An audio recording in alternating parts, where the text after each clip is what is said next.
Tia's questions came at Ethan like an unrelenting storm, each one a lightning strike probing the fragile walls he had built around his emotions. She sat across the dining table, her eyes sharp with determination, refusing to let him deflect or evade her. Ethan, still nursing the dull ache of a hangover and the sharper sting of heartbreak, rubbed his temples in frustration, struggling to muster coherent answers. "Ethan, come on," Tia pressed, her voice firm but filled with worry. "You can't just leave me in the dark like this. What happened between you and Sicil? And who was that guy with her?" Ethan sighed deeply, his voice heavy with exhaustion and reluctance. "Tia, it's complicated. You shouldn't have called Sicil so early in the morning. That guy with her, that was Sebastian. He's her childhood friend. He just got back after finishing his studies overseas." Tia's brows furrowed, her skepticism evident. "A friend? Are you sure about that?" Because from where I stood, it looked like there was something more going on between them, and Sicil seemed upset.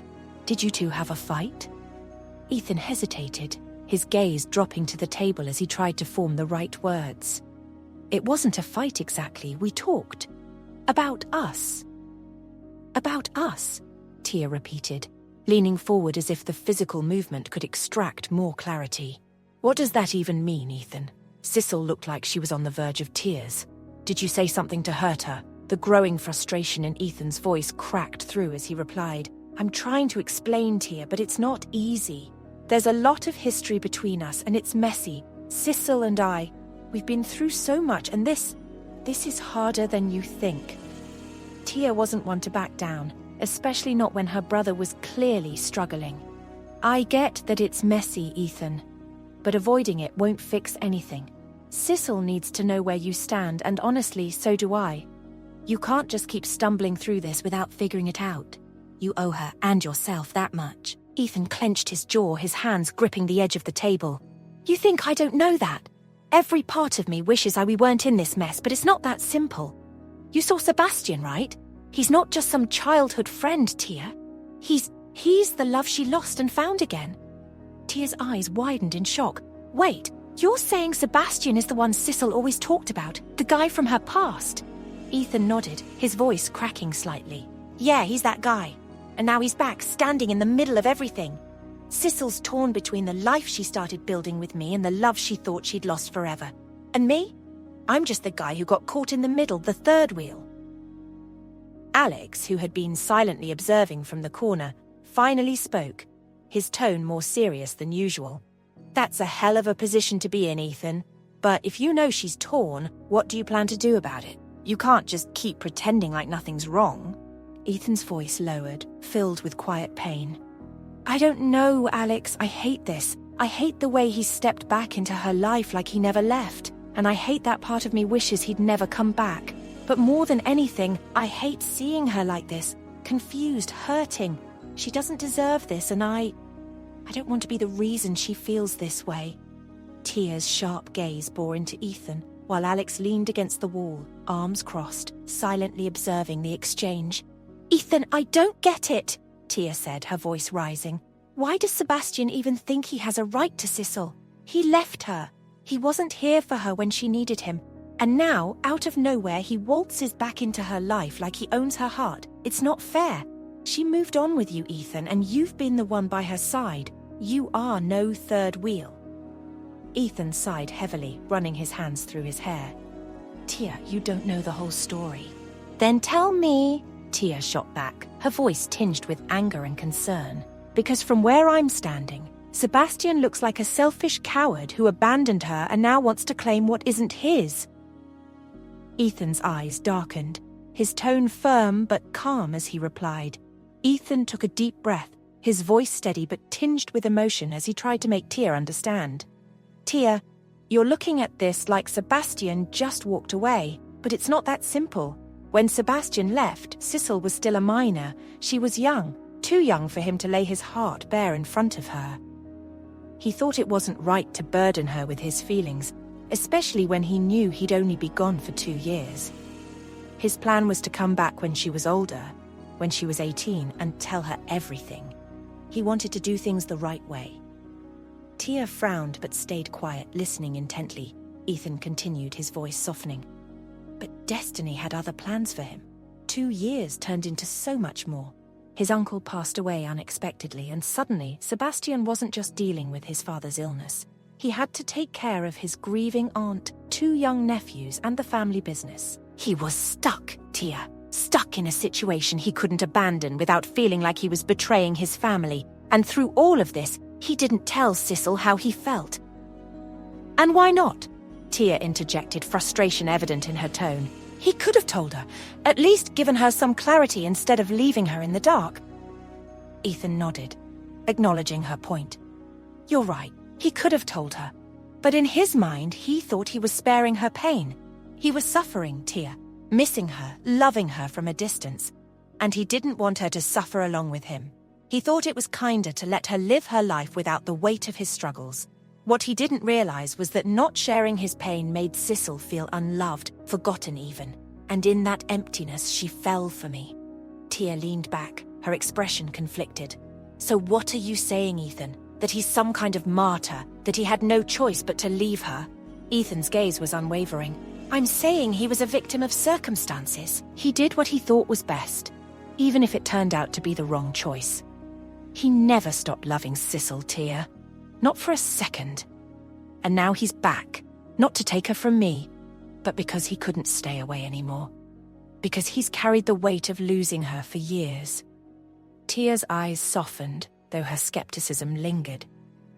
And what about you? You're just okay with all of this? With the fact that she's torn between the 2 of you? Ethan let out a bitter laugh, shaking his head. No, I'm not okay with it.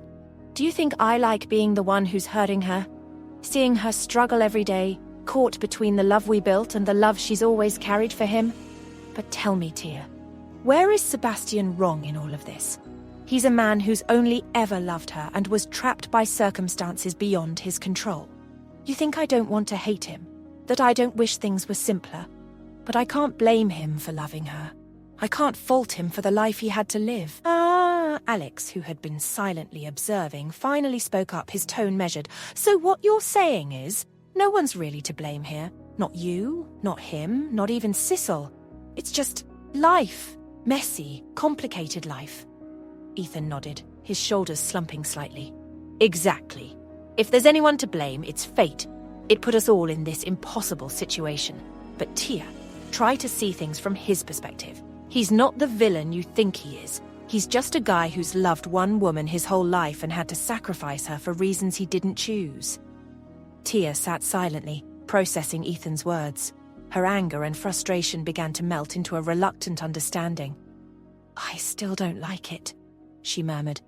But I see what you mean. This isn't black and white. It's a mess. Ethan smiled faintly, a trace of sadness in his eyes. That's love, Tia. It's never simple. Tia stopped pacing, her expression softening as Ethan's words sank in. Poor Sicil. Her heart is caught between 2 loves. You, who's been her anchor here and now, and Sebastian, who's been her dream from the past. Yes, Ethan said, his voice barely above a whisper. And I hate it. I hate that I'm part of what's hurting her. But I can't blame Sebastian for loving her. If I were in his shoes, I'd have done the same. Tia frowned, struggling to reconcile her frustration with the truth Ethan was laying bare. But Ethan, you love her too. Doesn't that count for something? Shouldn't she see that you're the one who's here now, who's been here for her? Ethan gave her a sad smile. Of course it counts, Tia, but love isn't about who's right or wrong, or who was there when. It's about what heart wants. Alex let out a low whistle, breaking the tension. Well, damn. This isn't just a love triangle. It's a full-blown emotional chess game. Poor Sicil. She's stuck between 2 good guys who both love her in their own way. Ethan sighed deeply, running a hand through his hair as he leaned forward, his elbows resting on his knees. And here's the worst part, he said, his voice heavy with regret. I told her I would step aside. I told Sicil she didn't have to choose me because of guilt or loyalty, that if Sebastian is the one her heart truly belongs to, then I wouldn't stand in her way. I promised her that I would always be there for her, if not as her love, then as someone who deeply cares for her. Tia's expression softened as she listened, a flicker of compassion crossing her face. "No, you didn't. That must have been so hard for you, Ethan," she murmured. "It was," Ethan admitted, his voice cracking slightly. "But it was the right thing to do. At least I thought it was. And then, I went and got drunk." He laughed bitterly, shaking his head. "I made a mess of everything. Instead of giving her clarity, I've probably just made her feel more miserable. Now she's not just torn between us, she's feeling guilty for breaking my heart." Tia frowned, the weight of Ethan's words settling on her shoulders. "But you were hurting, Ethan. It's not fair to expect you to just be okay with all of this." "I know," Ethan replied, his voice tinged with frustration. "But that's not what she needs right now. I don't want her sympathy, Tia. I want her love, not as a man who demands her heart, but as someone she can trust and rely on no matter what. I want to be the person she knows will stand by her side without her feeling like she's betraying me by choosing the life she wants." Alex, who had been leaning against the doorframe with his arms crossed, finally spoke, his voice thoughtful. "So you're saying you don't just love her? You respect her enough to let her go if that's what she needs? That's not easy, man." Ethan shrugged, a bittersweet smile tugging at his lips. "I made peace with Sebastian, was and is her one true love, and they both deserve nothing less." Tia and Alex exchanged a look, their earlier frustration giving way to a newfound understanding. Tia reached out, placing a hand on Ethan's shoulder. "You're a good man, Ethan, but this isn't just about their happiness. It's about yours too. Don't lose yourself in trying to make everything right for everyone else. You deserve peace too." Knock, knock, knock. A sudden interruption broke their exchange. A knock at the door threw the room, halting their discussion in its tracks.